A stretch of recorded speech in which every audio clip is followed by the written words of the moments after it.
बहुत समय पहले एक महान ऋषि थे जिनका नाम मृकंड ऋषि था। उनकी पत्नी का नाम मरुद्वती था। दोनों भगवान शिव के बहुत बड़े भक्त थे। वे रोज भगवान शिव की पूजा करते थे, लेकिन उनके जीवन में एक बड़ी कमी थी। उनके कोई संतान नहीं थी। इसी कारण वे हमेशा दुखी रहते थे। एक दिन दोनों ने तय किया कि वे भगवान शिव को प्रसन्न करने के लिए कठोर तपस्या करेंगे। उन्होंने कई वर्षों तक जंगल में रहकर भगवान शिव का ध्यान किया और उनसे संतान की प्रार्थना की। उनकी सच्ची भक्ति देखकर भगवान शिव प्रसन्न हो गए और उनके सामने प्रकट हुए। भगवान शिव ने उनसे कहा कि वे उन्हें पुत्र का वरदान देंगे, लेकिन उन्हें एक विकल्प चुनना होगा। पहला विकल्प यह था कि उन्हें एक बहुत बुद्धिमान और महान पुत्र मिलेगा, लेकिन उसकी आयु केवल 16 वर्ष होगी। दूसरा विकल्प यह था कि उन्हें साधारण बुद्धि वाला पुत्र मिलेगा जिसकी आयु बहुत लंबी होगी। ऋषि मृकंड और उनकी पत्नी ने थोड़ी देर सोचने के बाद पहला विकल्प चुना। उन्होंने कहा कि उन्हें महान और तेजस्वी पुत्र चाहिए, चाहे उसकी आयु कम ही क्यों न हो। कुछ समय बाद उनके घर एक पुत्र का जन्म हुआ। उसका नाम रखा गया मार्कंडेय। मार्कंडेय बचपन से ही बहुत बुद्धिमान और शांत स्वभाव का था। जैसे जैसे वह बड़ा हुआ, उसकी भक्ति भी बढ़ती गई। उसे भगवान शिव से बहुत प्रेम था।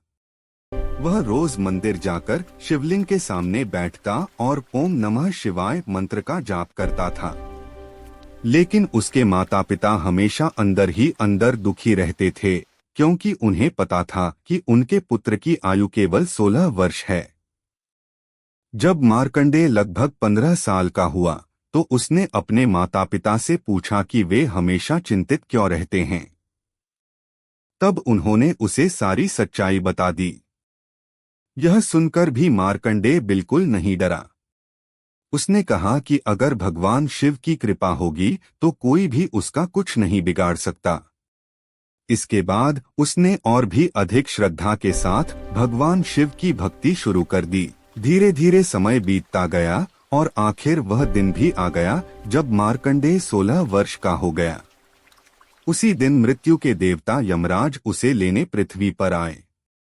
उस समय मार्कंडेय मंदिर में बैठकर शिवलिंग की पूजा कर रहा था और भगवान शिव का मंत्र जप रहा था।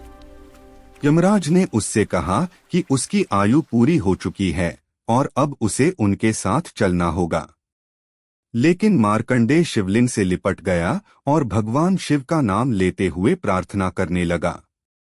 तब यमराज ने अपना पाश फेंका ताकि वह मार्कंडेय को बांधकर ले जा सके। लेकिन वह पाश मार्कंडेय के साथ शिवलिंग पर भी पड़ गया।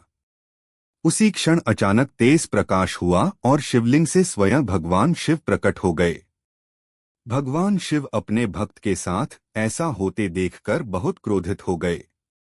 उन्होंने यमराज को रोक दिया और कहा कि उनका भक्त मार्कंडेय उनकी शरण में है, इसलिए उसे कोई भी मृत्यु नहीं दे सकता।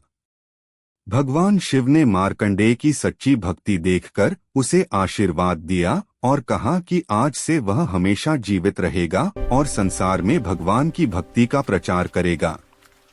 इस प्रकार भगवान शिव ने उसे अमरता का वरदान दे दिया।